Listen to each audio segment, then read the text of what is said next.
People, I'm like the greatest vegetarian ever. I just became a vegetarian like a week ago. I'm so excited. But more importantly, I have saved three bugs now in the past week. 3 bugs I've saved and put them outside. Well, one of them didn't get outside. I had him on my finger. There was a fly in my fridge. I got him on my finger. He trusted me enough to go on my finger. And I was taking him out to go outside, and he jumped off my finger into my working studio area. But that fly definitely was saved and went somewhere else in my studio to go munch on some stuff. But yo, I'm like the coolest person ever. I swear to God, I'm so effing cool. So I saved 1 bug from the shower, from the bathroom in my studio.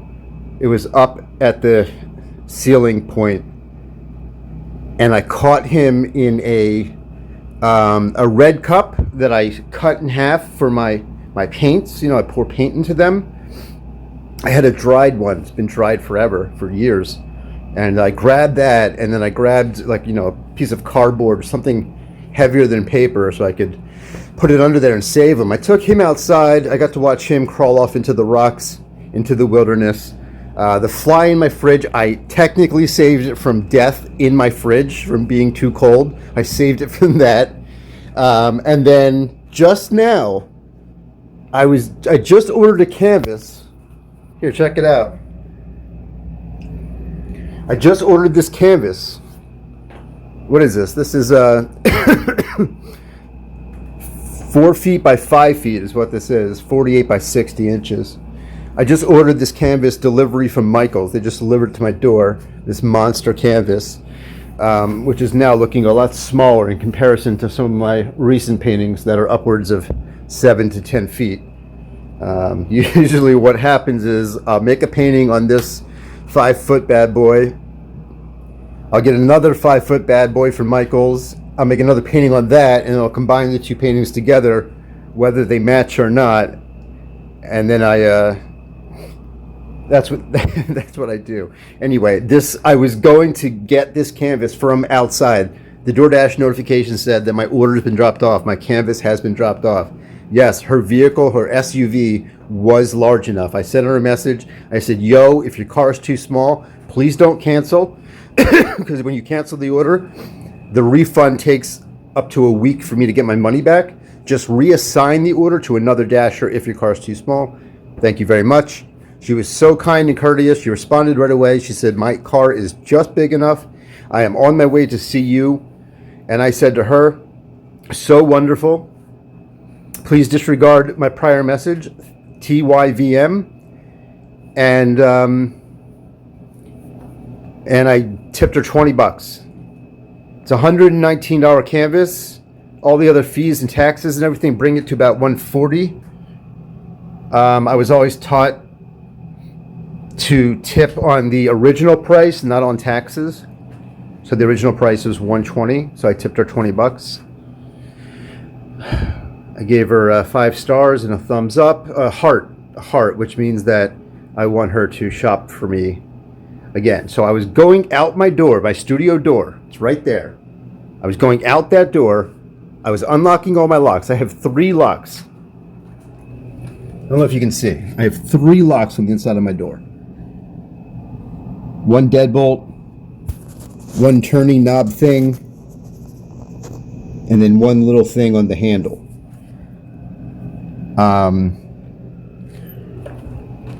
Those were just there when I got here, like over 10 years ago. Apparently there was a couple living in this studio, and the female didn't feel comfortable because this is the hood.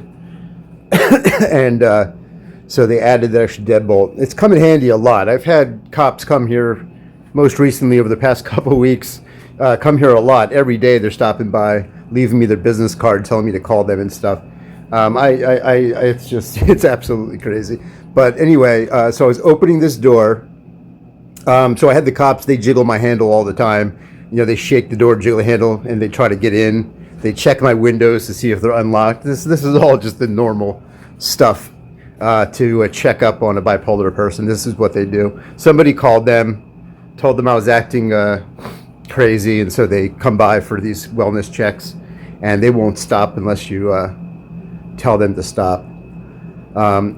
Anyway, so this one dude who thinks he's doing God's work, but he's technically abusing a disabled person, harassing my neighbors on private property. Unless they have a warrant, they're not coming in. That's just my rule. And they'll never get a warrant for me because I haven't done anything illegal. And I don't do illegal things. But anyway, cops, respect you, love that you protect me, even from myself. I love that. I really do.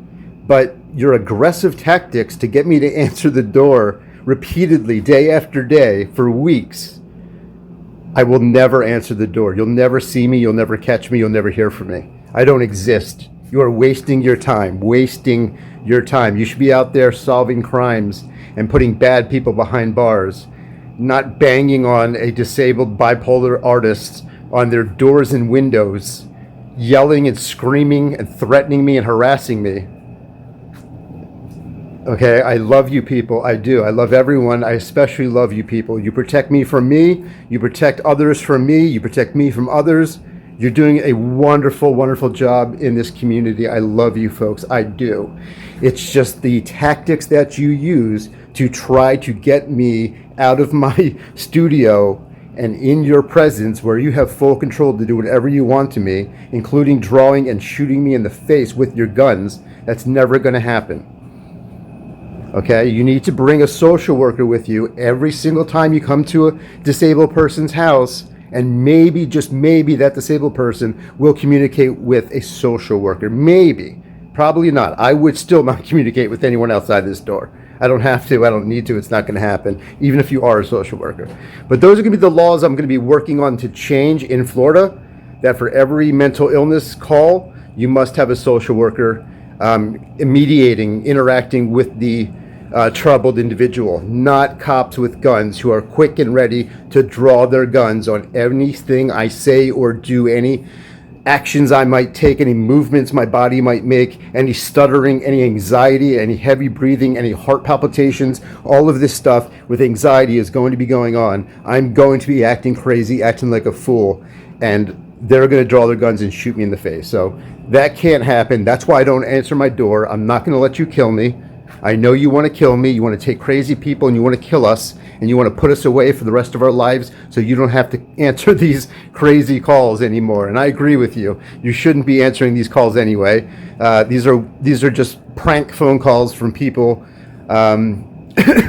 from people who are trying to hurt me and trying to put me in jail or put me in the mental hospital. Whatever they're trying to do, that's what they're trying to do.